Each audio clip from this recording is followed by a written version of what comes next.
Assalamualaikum warahmatullahi wabarakatuh. Perkenalkan dengan saya Caroline Iren dengan NIM Gen nomor 24137. Pada kesempatan kali ini saya akan menjelaskan laporan anatomi 2.3. Baik, saya akan bacakan skenario terlebih dahulu. Seorang pria berusia 65 tahun bernama Tuan A dibawa ke instalasi gawat darurat oleh keluarganya karena mengalami kelemahan mendadak pada lengan dan tungkai kanan sejak 2 jam yang lalu. Selain itu, keluarga pasien melaporkan bahwa pasien berbicara terbata-bata, sulit menyusun kata-kata, dan tampak bingung ketika diajak berbicara. Tidak ada riwayat trauma kepala sebelumnya, dan pada pemeriksaan fisik didapatkan hemiparese sisi kanan, terutama lengan lebih berat dibandingkan tungkai. Selanjutnya ada refleks sisi kanan meningkat dan terdapat Babinski sign positif di sisi kanan. Hilangnya sensasi nyeri dan suhu pada sisi kanan tubuh, termasuk wajah kanan. Saat diminta mengeluarkan lidah pasien menyimpang ke arah kiri. Terus pasien tampak kesulitan berbicara secara motorik, tetapi memahami instruksi sederhana. Terus riwayat medis menunjukkan bahwa pasien merupakan perokok aktif, memiliki hipertensi dan diabetes mellitus yang tidak terkontrol. Nah, pemeriksaan CT scan kepala menunjukkan infarksi iskemik pada lobus frontalis dan parietas kiri, terutama di area korteks motorik dan sensorik primer. Terus terdapat pula iskemia parsial pada pons kiri. Baik, yang pertama menjelaskan struktur pembentuk circulus Willis. Mulai dari bagian anterior hingga posterior. Sebutkan juga fungsinya dalam menjaga perfusi serebral saat terjadi sumbatan salah satu arteri besar. Nah, jadi pada gambar ini kita bisa lihat kalau misalnya ini adalah gambar dari circulus Willis atau Willis circle. Nah, circulus Willis ini merupakan anastomosis arteri yang terletak di dasar otak dan memiliki peran penting dalam mempertahankan perfusi serebral saat terjadi gangguan aliran darah pada salah satu pembuluh besar. Nah, terus struktur itu memungkinkan kompensasi aliran darah bila ada oklusi atau stenosis pada salah satu arteri utama otak. Nah, struktur dari circulus Willis ini urutannya dari anterior ke posterior. Kita bisa lihat di sini ada arteri cerebri anterior kanan dan kiri. Nah, arteri cerebri anterior ini itu berasal dari carotis interna nih. Kan bisa lihat ya, yang merah ini ada carotis interna, terus ada anterior arteri cerebral anteriornya yang bagian warnanya hijau. Terus lanjut ada yang namanya arteri communicans anterior. Nah, arteri communicans anterior ini menghubungkan kedua arteri cerebri anterior yang ini, yang di tengah-tengah dia arteri cerebri ini. Terus selanjutnya ada tadi ada arteri cortex interna kanan dan kiri, itu sumber utama bagi sebagian besar sirkulasi anterior otak. Terus juga abis dari arteri cortex interna ini bercabang menjadi arteri communis anterior dan arteri cerebri media. Terus selanjutnya ada juga arteri communicans posterior. Nah, di kanan dan kiri. Nah, ini tuh menghubungkan arteri cortex interna dengan arteri cerebri posterior. Namanya juga communicans posterior kan. Komponen penghubung antara sirkulasi anterior sama sirkulasi di posteriornya. Nah, terus arteri cerebri posterior, ada juga arteri cerebri posterior kanan dan kiri yang warnanya oranye ini.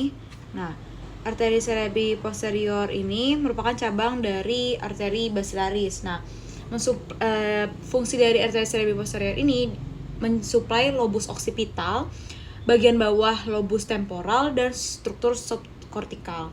Terus lanjut yang ada arteri yang besar, ini namanya arteri basilaris. Arteri basilaris ini terbentuk dari dua arteri vertebralis. Nah, terus juga ada juga terdapat arteri, ini ada arteri vertebralis ya, yang nanti bersatu menjadi arteri basilaris. Nah, terus lanjut fungsi circulus Willis dalam perfusi otak nih sebagai sistem kompensasi kolateral, yaitu menjaga perfusi otak saat terjadi sumbatan atau oklusi pada salah satu arteri besar, seperti kalau misalnya ada sumbatan di arteri cortex interna atau vertebralis. Nah, bila aliran darah terganggu di sini, darah dapat dialihkan dari sisi berlawanan atau dari sistem posterior ke anterior melalui arteri communicans. Ini pada foto, nah ini posisi dari circulus Willis ini. Jadi kayak ini kan yang besar ada arteri basilarisnya yang besar, terus nanti dia bercabang menjadi arteri vertebralis. Nah, terus juga ada arteri communicans yang menjadi penghubungnya. Ini posisinya tuh di sini kan ada ada pons, faroli, ada medula oblongata juga. Selanjutnya soal nomor 2 akan menjelaskan sebutkan dan jelaskan perbedaan antara traktus corticospinalis dan traktus spinothalamicus. Nah, jadi berdasarkan fungsinya, dari awal fungsi utamanya dulu nih. Jadi traktus corticospinalis ini merupakan menghantarkan impuls motorik volunteer dari korteks cerebri ke otot skelet. Jadi fungsinya itu impuls motorik. Nah, sedangkan yang spinothalamicus ini menghantarkan informasi sensorik seperti nyeri, suhu, terus sentuhan kasar dari perifer ke korteks cerebri. Nah, titik awalnya ini, jadi bisa lihat di sini, ini kan traktus corticospinalis ya. Traktus corticospinalis ini titik awalnya itu di area 4 korteks motorik primer, dan posisi area 4 ini ada di gyrus presentalis. Terus titik akhirnya itu di motoneuron alfa di tanduk anterior medulla spinalis. Nah, jadi kita lihat di gambar. Ini ada anterior. Ini kan anterior yang di depan, yang kalau misalnya posterior yang di belakang kan. Nah, ini ada tanduk dari anterior medulla spinalis. Terus ada spinothalamicus. Kalau spinothalamicus itu titik awalnya itu di reseptor sensorik kulit di neuron pertama dari ganglion dorsalis. Nih, di ganglion dorsalis. Nah, terus dia titik akhirnya itu spinothalamicus di korteks somatosensorik area 1, 2, 3. Ini melalui talamus, nukleus ventral posterior lateral. Jadi kalau misalnya corticospinalis ini kalau misalnya simpelnya tuh kayak dia mengarah ke bawah, traktus descendens. Kenapa? Karena ya dari atas menjalar ke otot-otot yang mau digerakkan kan. Terus kalau misalnya spinothalamicus kebalikannya, dia traktus ascendens, dia naik ke talamus gitu. Selanjutnya ada lokasi penyilangan. Kalau misalnya corticospinalis yang menyilang di decussatio pyramidum itu jadi traktus corticospinalis lateralis. Nah, terus kalau misalnya spinothalamicus itu di segmen medulla spinalis, tempat serabut masuk, tepat setelah masuk ke cornu dorsalis. Jadi dia menyilang setelah masuk ke cornu dorsalis. Terus dia menyilang ke sisi kontralateral melalui commissura alba anterior. Kayak selanjutnya letak relatif di medulla spinalis ya. Kalau misalnya traktus corticospinalis yang lateralis itu letaknya itu di kolumna lateral medulla spinalis dekat dengan tanduk anterior nih pada gambar. Terus kalau misalnya spinothalamicus ini terletak di anterolateral atau ventrolateral yang membawa sensori nyeri dan suhu gitu. Nah, selanjutnya saya akan menjelaskan pembagian tronkus cerebri, batang otak mulai dari mesencephalon, pons faroli sampai ke medulla oblongata. Nah, jadi di sini itu ada mesencephalon. Bangunan struktur kasnya ini ya dari pedunculus cerebri itu dibagi dua, ada sulcus cerebri yang ini kanan kirinya dan ada tegmentum mesencephali. Terus ada fossa interpeduncularis. Jadi fossa interpeduncularis ini kayak suatu tempat keluarnya dari nervus ketiga oculomotorius. Terus kalau misalnya substansia nigra, ini substansia nigra tuh salah satu bangunan khusus yang penting di mesencephalon. Kenapa? Karena substansia nigra ini menghasilkan dopamin yang berguna untuk motorik.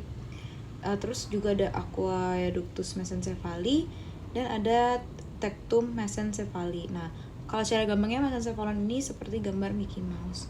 Selanjutnya di mesencephalon ini juga ada tempat keluarnya tempat keluarnya nukleus. Nah, di sini ada bangunan pentingnya ya, ada brachium colliculus superior, geniculatum lateral, geniculatum medial. Nah, geniculatum lateral ini berfungsi untuk jaras penglihatan. Kalau misalnya yang geniculatum medial itu berfungsi untuk jaras pendengaran. Terus di tempat keluarnya nukleus tadi di bagian bawah dari kaudal dari colliculus inferior itu ada tempat keluar dari nervus keempat.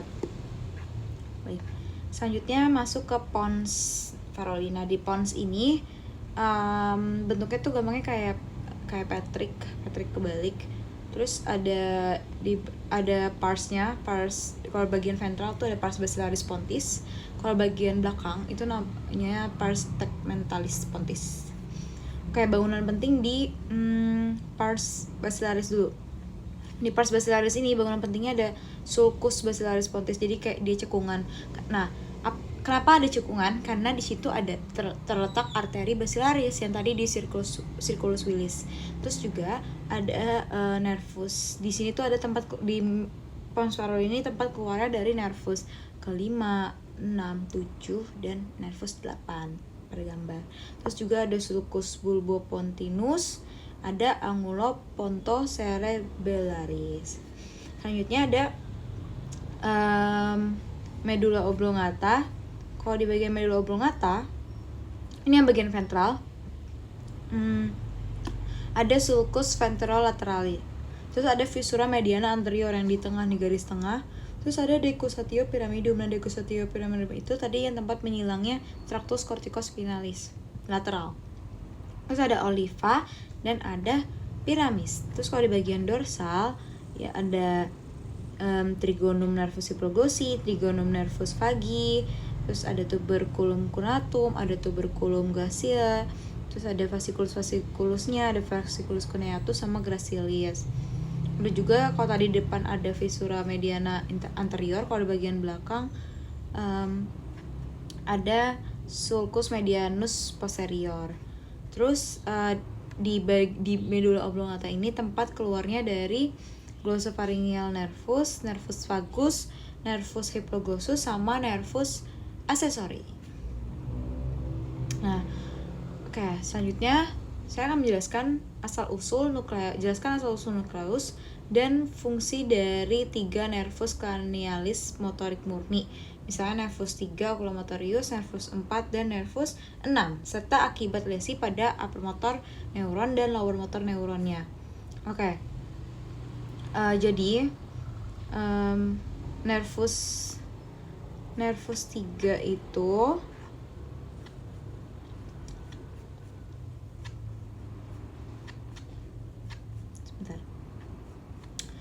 nervus 3 ini merupakan jadi nervus oculomotorius, nervus 3 itu asal-usul nukleusnya dari nucleus nervi oculomotori dan nucleus Edinger-Westphal ya. Terus fungsinya tuh apa? Fungsinya untuk menginervasi musculus rectus superior, inferior dan medialis. Terus juga musculus obliquus inferior. Terus selanjutnya juga dia menginervasi musculus levator palpebra superioris. Juga komponen parasimpatis ke musculus sphincter pupillae dan musculus ciliaris. Terus ada juga kalau misalnya nervus cochlearis itu asal-usul dari nucleus nervi cochlearis di mesencephalon, dan dia menginervasi musculus obliquus superior. Terus ada nervus abducens, nervus ke-6 itu nervus ya dari asalnya dari nucleus nervi abducentis di pons. Terus dia fungsinya menginervasi musculus rectus lateralis, jadi dia menggerakkan bola mata ke arah lateral atau abduksi. Nah, lesi dari nervus 3 kalau misalnya lower motor neuron itu ada ptosis, diplopia dan midriasis. Lesi UMN-nya ringan dan jarang terlihat. Kalau misalnya lesi lower motoris dari nervus keempat itu ada diplopia saat menunduk atau miring kepala kontralateral.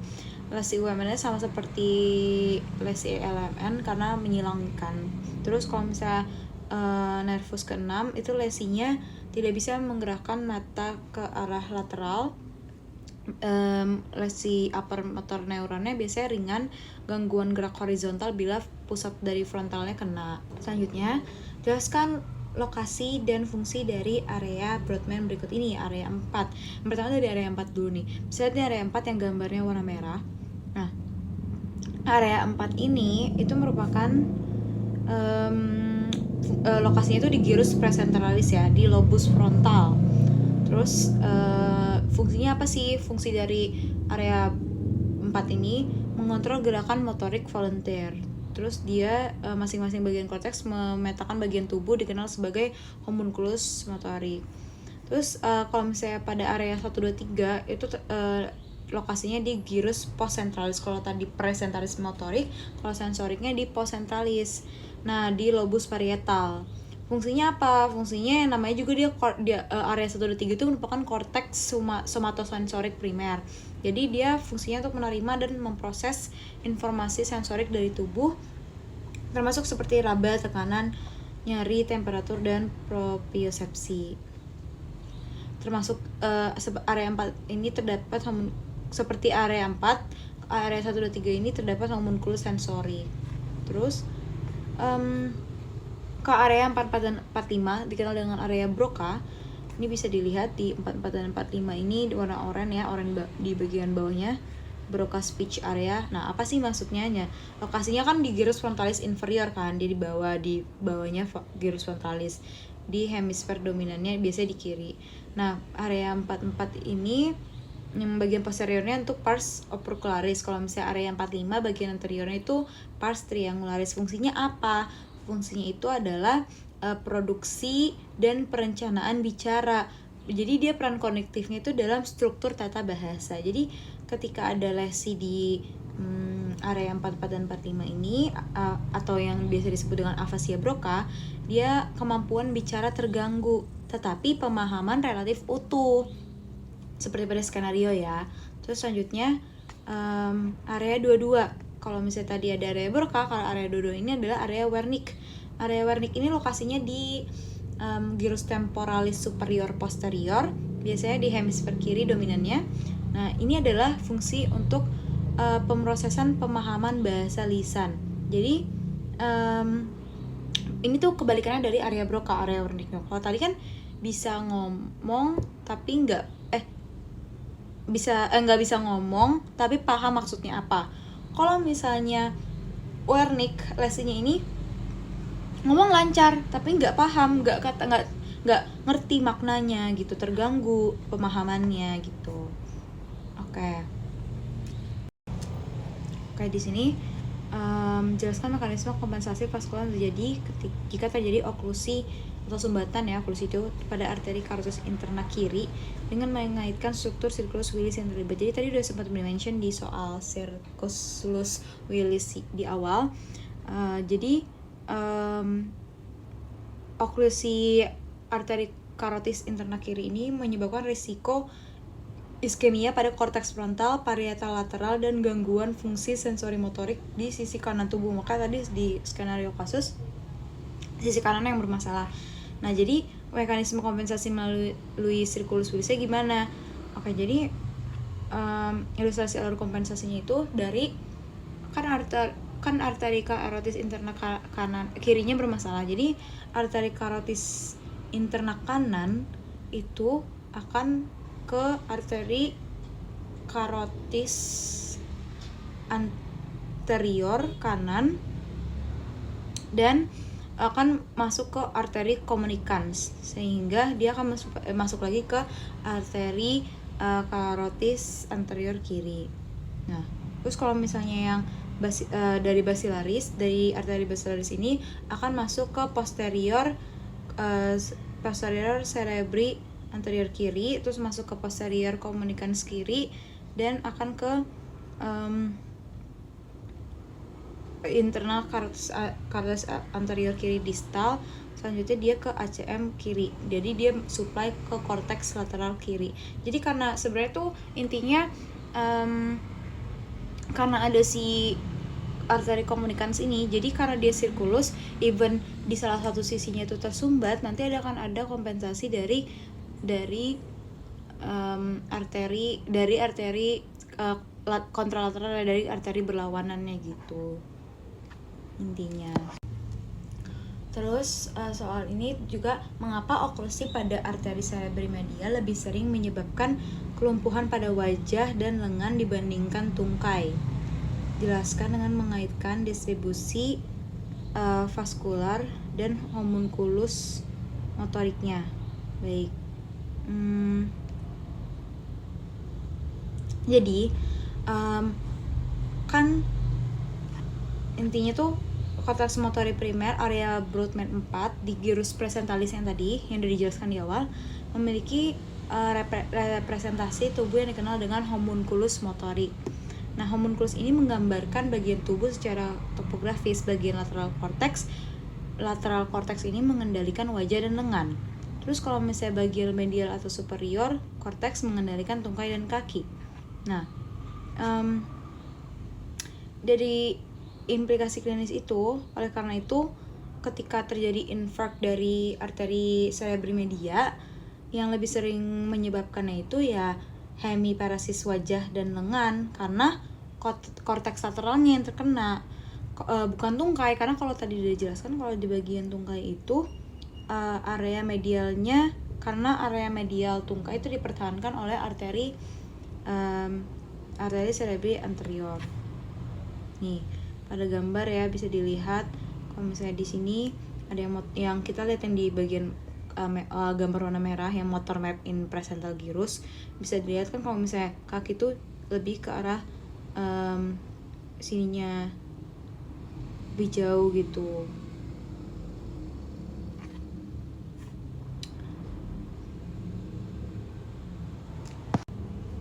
Nah jadi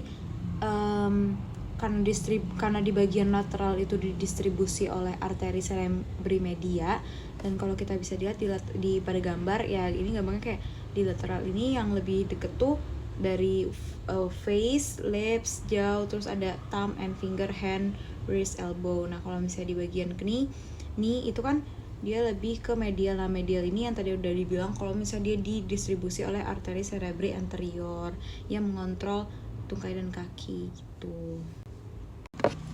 Baik, sekian yang bisa saya sampaikan melalui laporan anatomi 2.3. Mohon maaf bila ada kesalahan kata. Assalamualaikum warahmatullahi wabarakatuh.